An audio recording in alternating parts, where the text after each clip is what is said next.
Traditional rulers, faith leaders, Christian and Muslim, civil society actors, and gender justice advocates have gathered for the regional high-level faith and cultural leaders dialogue on sexual and gender-based violence prevention. With the theme, From Gatekeepers to Bystanders, Strengthening SGBV Prevention in Nasarawa, Niger, and Abuja, leveraging on the influence of leaders of faith and culture. The dialogue aims to strengthen interfaith and intercultural partnerships for the prevention of sexual and gender-based violence. The meeting also showcased transformative leadership models that inspire accountability, empathy, and protection.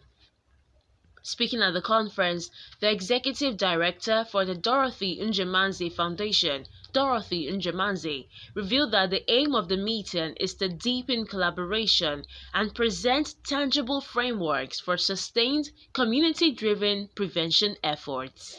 We are noticing more collaboration, and the collaboration is increasing real-time response. It is also ensuring that the systems that were enabling perpetrators are broken down. And as long as these systems enabling perpetrators are broken down, it means that there is more hope for survivors of sexual and gender-based violence. And we are happy to be part of the system. We are happy to own the space with the system. Humanity affects us all. Death can affect us all. So the safety of the society that can be harnessed through the powers of the leaders of faith and culture preventing sexual and gender-based violence, it is our collective responsibility, and we are glad partners.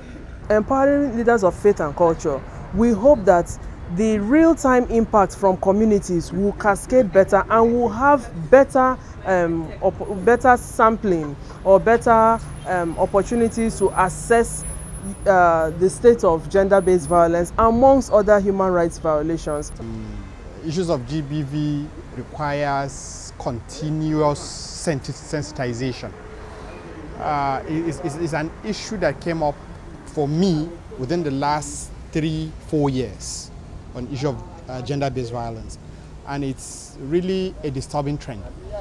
However, with sensitization, I believe the actors mostly who can assist in reducing the menace of gender-based violence, the traditional rulers as well as religious leaders are getting involved. So, however, as any other thing, you need to keep doing it over and over and over again. So I believe that with adequate sensitization, everything will now fall in place. And also, part of preventive actions against gender-based violence, to my mind, includes catching them young. You don't actually have to wait until gender-based violence happens to an individual. You can educate them, enlighten them so that they can know what are those basic characteristics of gender-based violence as they are occurring so that they can guard against it.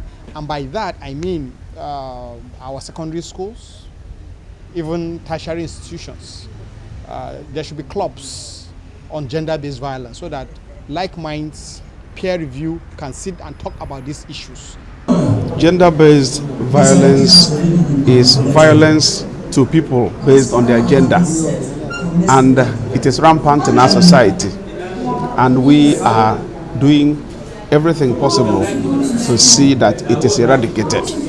So as religious leader, I have to lend my voice through my sermons on my pulpits, and the organization that I represent, the Christian Council of Nigeria, already has a policy on gender-based violence, and all the member churches of the Christian Council of Nigeria, 16 member churches, have also domesticated these laws and policies within our member churches so that anybody who is working for us and is involved in gender-based violence will be treated according to the law.